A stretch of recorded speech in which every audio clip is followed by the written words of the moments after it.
Hi, it's Sandy Wiley. I love boardwalks. I love being out in nature.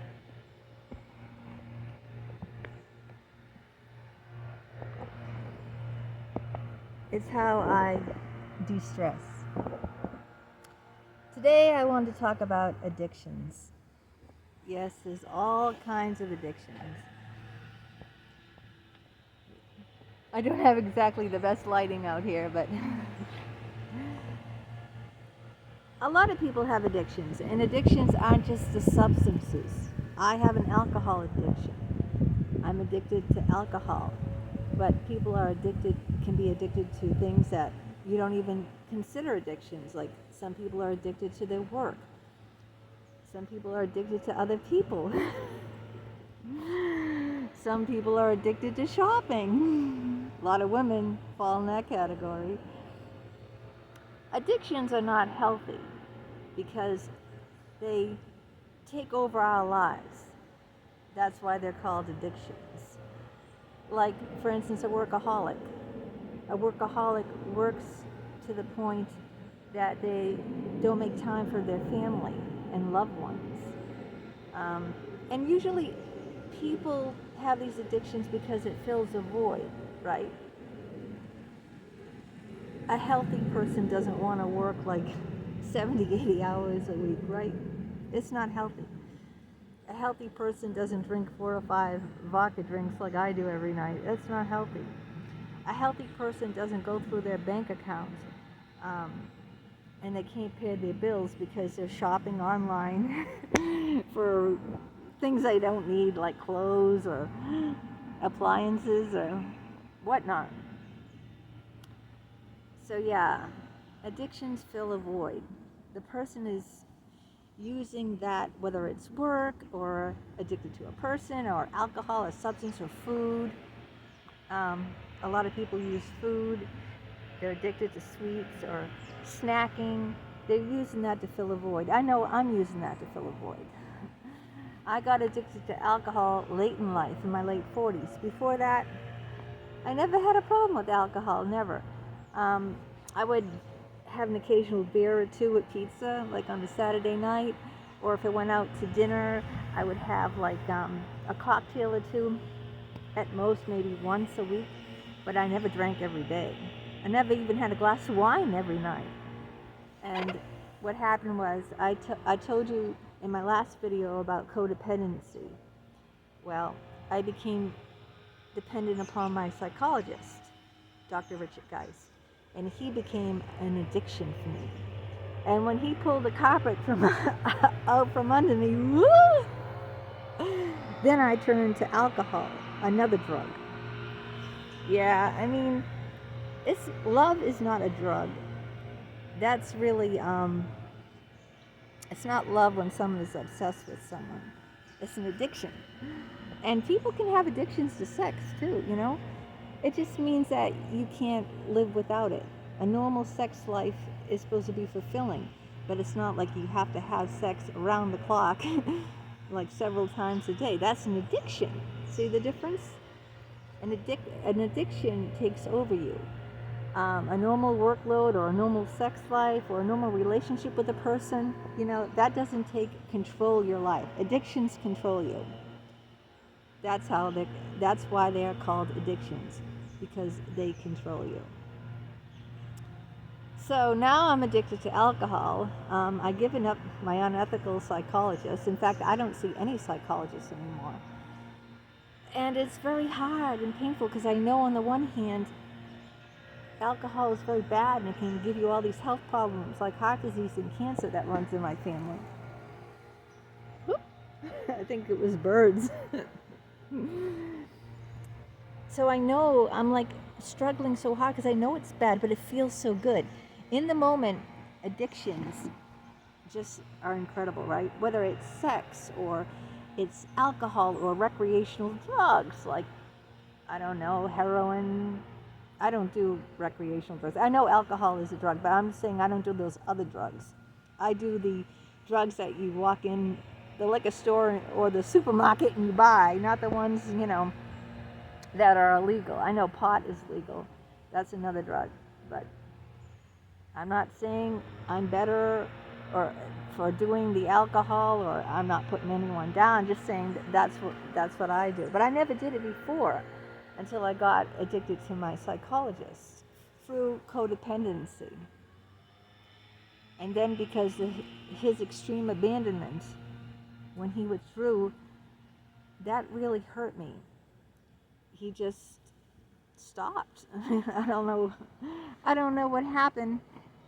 I tried to talk it out with him, and all he said was, I didn't change, but yes, you did. You changed quite a lot, you know? And he wouldn't admit it, so I just left him. I just left therapy. And I've had so many bad therapists who are unethical and hurt me that I'm never going back to therapy anymore. But let's get back to addictions. We do something because it feels good, right? We're not going to do something that feels bad. And that's why we do these things, because in the moment they feel good. Even if you get sick on alcohol, and which I don't have a big head the next day. I never drink enough to get sick on it. That's the problem. I drink too much, definitely, but I don't drink enough to actually get sick on it. So I'm not having the negative effect of it now, but if I keep up at this pace, I will have the negative effect of it. It will affect my health, which I know, and I struggle with every day of my life, that what I'm doing is harming myself. It's very harmful to be drinking this heavy, even though I'm not waking up with a big head, or I don't have a hangover, I'm not throwing up. I get up in the morning and I do my usual thing, right? So it doesn't seem to have a negative impact yet. The word is yet. But it does have a positive impact, and that would be that it makes me forget. Drinking stops the thinking. For me, drinking stops the thinking. So because I'm on hyper overload because I'm a borderline, and I have extreme abandonment issues because my therapist left me high and dry, I turn to alcohol, and then the alcohol dulls the intense feelings, because as a borderline I feel very intense and very deeply. So when I drink, it dulls it down, numbs it down for a little while. I drink around 3:45 to 4 o'clock, and I'll drink 3 or 4 drinks of vodka, sometimes wine or whatever it is, and that's it, and so basically I might forget what TV show I watched the night before or what someone said. I don't completely black out. I'll remember, oh yeah, I was eating this, but I forget what it tasted like. I was watching this, but I don't remember what the show is about. Oh yeah, I was talking to my son, but I don't remember what he said. Something like that, not completely blotto, where was I last night? Or what did I do? Oh, here comes someone with a dog.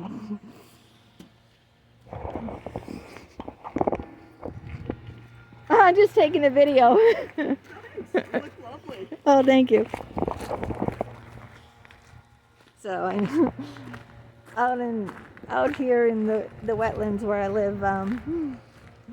People do come by with their dogs all the time. People jog, and I do feel I am very shy. People don't understand that, I am very shy, even though I do these videos and expose everything, right? And I even had an OnlyFans where I got completely naked. But I am by nature a very, very shy person, and that's what people don't understand. See, if I wasn't shy, I wouldn't have got up then when that woman came with the dog. I would have just kept going and doing my thing, right? But I'm painfully shy, so I got up and, and left, and, because I am very self-conscious. But yeah, this is it. People come by here and walk their dogs and jog, and I'm sure at night they do a lot of other things. I don't. But anyway, I'm too sloshed after I have a few of my vodka drinks. Yeah, I wish I could give you some great advice about how to break addictions. I'm not there yet. I try to sometimes not drink as much. I'll only have 2 glasses of wine as opposed to 4 vodka drinks. Like slowly cut down or cut back. Some people that's not good for. Some people they just have to cut it cold turkey. They can't even have a little, you know. I went to one AA meeting. Let's go for a little walk. And I didn't like AA at all, you know. I'm not much of a church person, and they're always in churches, and then they read from a Bible, and I hate that. And I'm not the type of person that wants to cut out alcohol altogether from my life. Think about it. If someone was overweight, and they're like 50 pounds overweight, they still have to eat, right? I want to be able to go back to what I did before and drink responsibly and not overdrink. And AA is all or nothing, okay? AA says you can't have one drink. If you had just one drink, you went off the wagon, you failed, and now you have to turn the clock back and count all over again. And to me, that's wrong.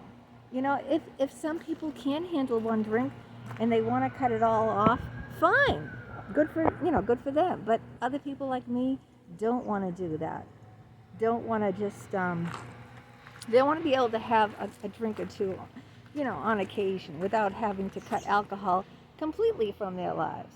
So that's why I'm against AA. Yeah, they just don't believe in it. You can't drink it all. You know, if you have one drink at a restaurant or something,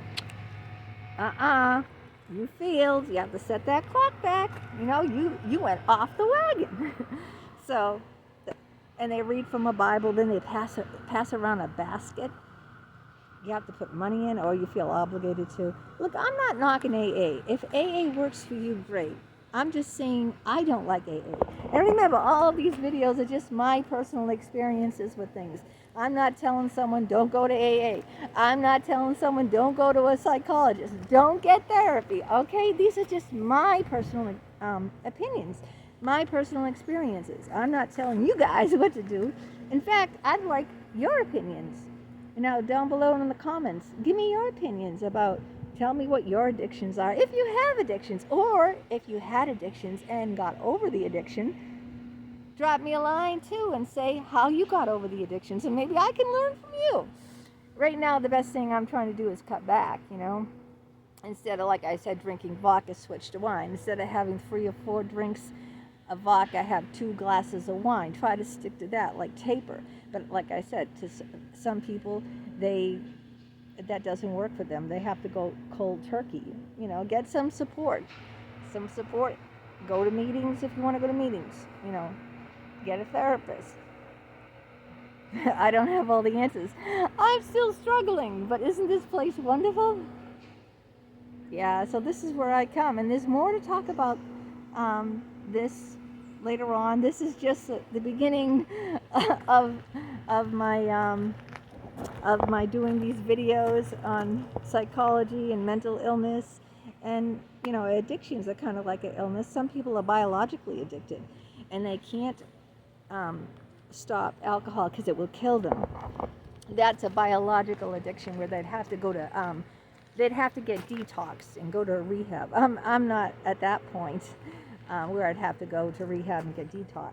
But some people who drink that much are, and they can't just stop. It would kill them. It would stop their heart.